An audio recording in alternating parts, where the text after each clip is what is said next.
Hey guys, it's LynkPlaysGames. Welcome back to my channel. Welcome back to First Snow. So, in the last video, we were sitting in the art room with Caprice, or not Caprice, with Eileen. Caprice couldn't show, she had something with her roommates. Too sad, so miss her terribly. Tears in my eyes, just heartbroken. Even Millie's heartbroken, poor Caprice. Off doing whatever she's doing, giving us some peace and quiet and personal alone time. Yikes. Big stretch. Look at this Millie butt. Okay, anyways. Continuing on, we are going to the cafeteria, or a cafe, and getting some coffee. Getting Eileen espresso straight. Though I have the feeling she's not. Anyways, the cafeteria hums away as students talk amongst themselves in the room, having mostly filled up by now. The thought briefly passes my mind that winter must be great for business, giving this being the closest place for cheap food during the bad weather. Some smears on the edge of the plate are all that remains of the mostly cooked pasta served today. That's what's left of my accompanying soda bubbling away as I pass some time browsing the site and that. As I read, a shadow suddenly looms over another side of the table. Looking up from my phone reveals a very familiar figure. Eileen peers down as she stands at the opposite side of the table, a large plate of food steaming away in her hands. The fresh pasta sauce is strong enough to smell from here. Okay, so this is a completely different day. We must have got coffee, came back, just continued to watch her do her thing, and then we must have left. We basically watched her paint like a creep. Anyways, so, okay to sit here? Hi! Sure. I quickly set my phone down as she takes a seat and arranges her tray on the table, happy that she chose to sit with me. A glance around to see if anyone's with her makes me realize why she probably chose to sit here. The cafeteria is practically full and this is simply the nearest table with space available.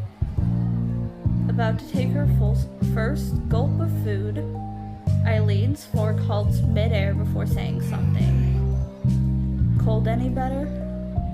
Yeah, clearing up now. Good to hear. With that, she starts on her pasta and salad. As I take my phone to browse some more, and Eileen calmly eats the average at best cafeteria food, it feels as though there's no need to chat, just fill the air. That silence between us is becoming more comfortable. That is, before I get a message. Flicking away the browser app, I take a quick look. Can't make it for dinner, work sucks.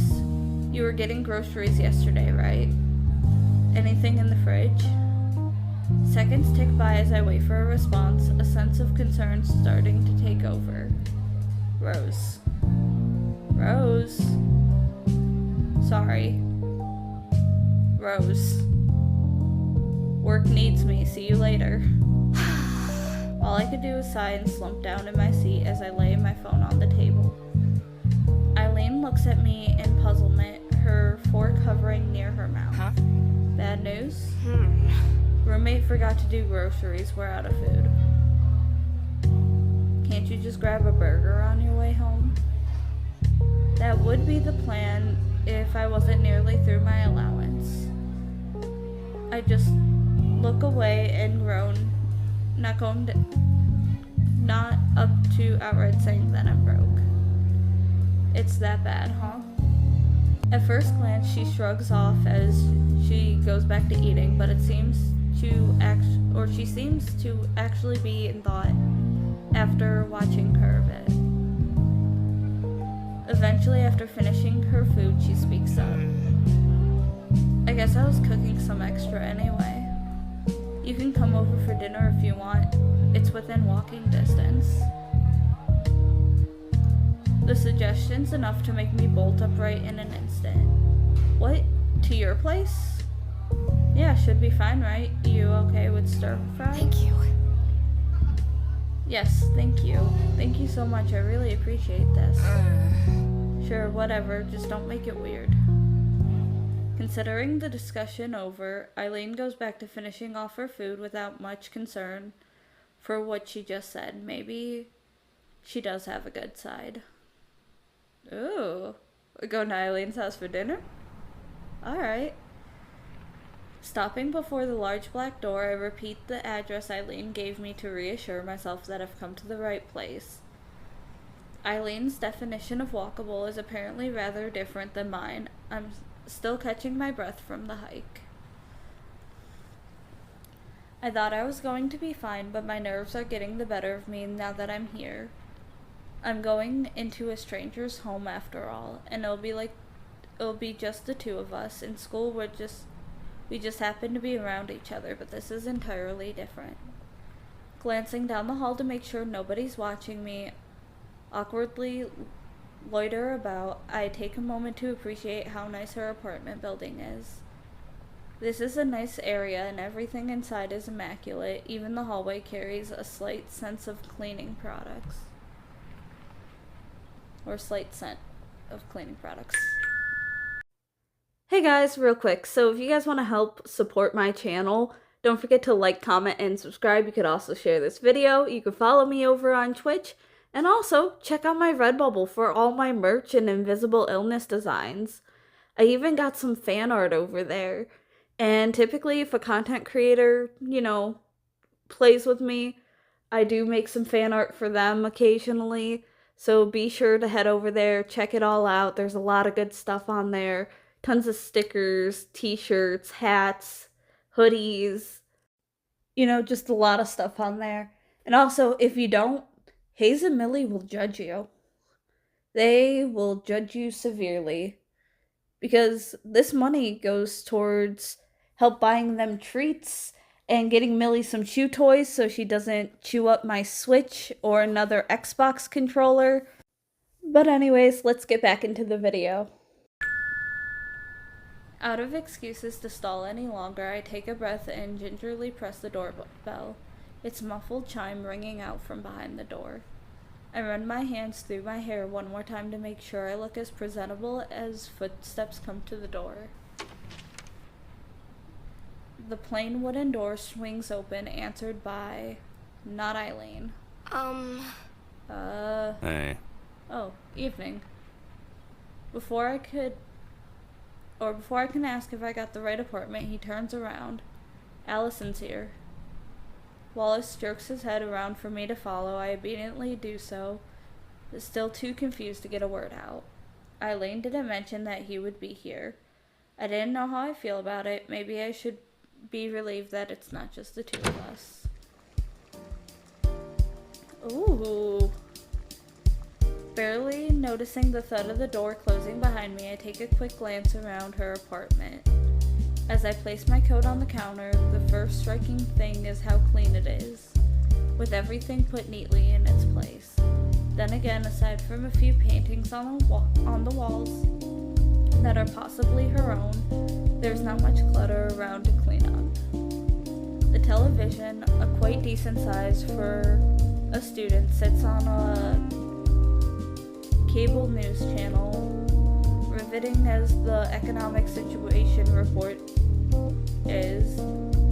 It's barely audible over the clacking rice cooker coming from the kitchen. As Wallace and I stride in, Eileen comes to her feet after having been on the couch. She lazily covers a deep yawn with her hand as she does. Hi. So you managed to find the place. Welcome to my home, I guess. I'd introduce you to this guy as well, but it seems you two already know each other. Wallace and I exchange a brief glance. We just had coffee together once. While I did find his size intimidating at first, he seems to be a bit of a gentle giant figure now. Or now that I'm around him more. Looks like this isn't going to be dinner for just me and Eileen then. Dang. Got Wallace third wheeling. You also got me in the way. Hold on. How long have I been in the way? How many videos have I done like this? Do I want to be down here? I guess we're gonna be right down here. Hello. Hi. Hi. I can't get into the frame. Hold on. I'm gonna fix this as best as I can. There we go. Hi. Down here. Anyways. Alright. Taking one glance about, the inside of her place is as nice as the outside. From the meticulous cleaning to the trendy furniture, her home looks more suited to a design magazine than a student's living area. Your apartment's really nice. Thanks. I like to try to keep things organized. Yeah. Especially when visitors are over. Eileen glares daggers at Wallace, but he doesn't pay any heed. The two seem to have a good handle on each other. Moving on, Wallace, just watch TV or something while we get dinner sorted. Can do. Thanks again for letting me have dinner with you. Don't get too comfortable, I'm gonna make you work for your food. Eileen motions for me to come over with her, but the gesture was unnecessarily given her commanding tone. Wallace just gives a dreary glance as he follows his orders, and I quickly do the same. Wallace is just like, well, good luck. She might chew you up and spit you out, but it'll be fine, buddy. You got this. Why is Wallace here? Unless he's Eileen's roommate. I end up standing up before a well-used wooden cutting board. Taking the large knife Eileen offers before sizing up the variety of vegetables awaiting its blade. I don't think she notices my hesitation as she opens the rice cooker and gives the contents a stir. The two of us waste little time getting to work at the sound of food being prepared filling the room. Unfortunately, it isn't long before I've earned Eileen's ire. No. Stop. My heart practically leaps out of my chest as I immediately freeze, hands retreating from the cutting board. Did I hand you a hatchet? No. Then why are you using that as one? It looks like you're trying to lop off some fingers. In response to my puzzled look, she takes the knife off of me and starts demonstrating the correct technique herself. I thought you'd be more help than him fixing this up. Look, curl your hand in next to where you want to cut, like this. I can't say anything about cooking. I cut veggies and whatever I'm using very haphazardly. Drives Jello crazy. He starts panicking and gets so nervous about me cooking. So he's not allowed in the kitchen when I cook. Now use the knife like a lever. Instead of wildly hacking away, we're making nice slow slices. Not some slasher B-movie scene. Okay. I think I have it.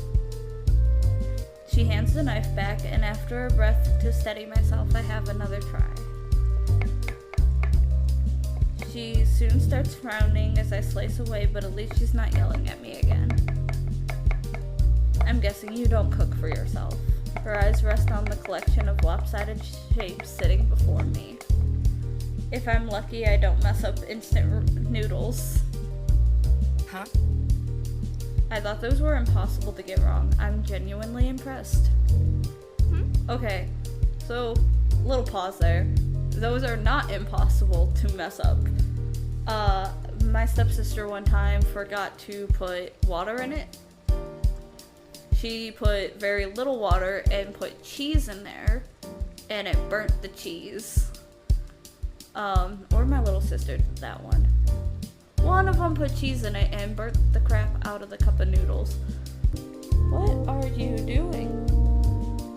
I know you can't see her. You might be able to see. Let's see, can you see this? You see her paw? Her other paw right here. This one right here. Her head's right here. This dog is a weirdo. Anyways, you do all your own cooking? Not like I have anyone else to cook for me. Healthier than living off of pizza and burgers, too. What about Wallace? Aren't you roommates? No, he just loafs around here sometimes. I've tried to get him to help, but he's no better than you are. I'm always feeding him and letting him crash on my couch. He even bugs me for free pictures for his writing. She sets down her knife in genuine, if depressing thought.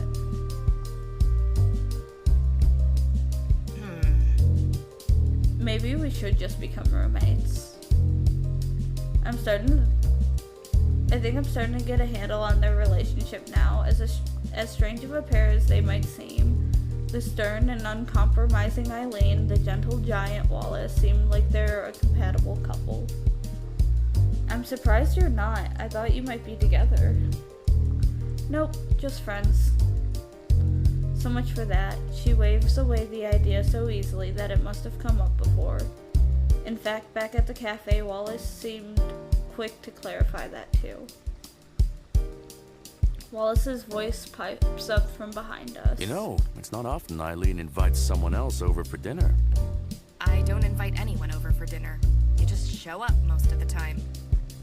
Including now, actually. I've had to put up with him like this since high school. I guess no one else would. Objection! Yikes. I'm the one who puts up with you. I'm the one currently holding a knife. Oh, okay. Not Eileen just quietly whispering to herself, I'm the one quietly holding a knife. Yikes. Objection withdrawn. With that, he goes back to quietly watching television. I'm starting to get how Eileen deals with others in general now. She simply has no filter when it comes to stating what she believes to be true. That can be a problem just as much as shyness, though. Thinking back to when we met, the only reason I didn't write the episode with her off is Caprice and Wallace nudging me afterwards. But here she is, looking after her friend and providing me with a meal. It took a while, but I'm glad I met her in the end. Perhaps that's why it's a little worrisome that she lives alone like this.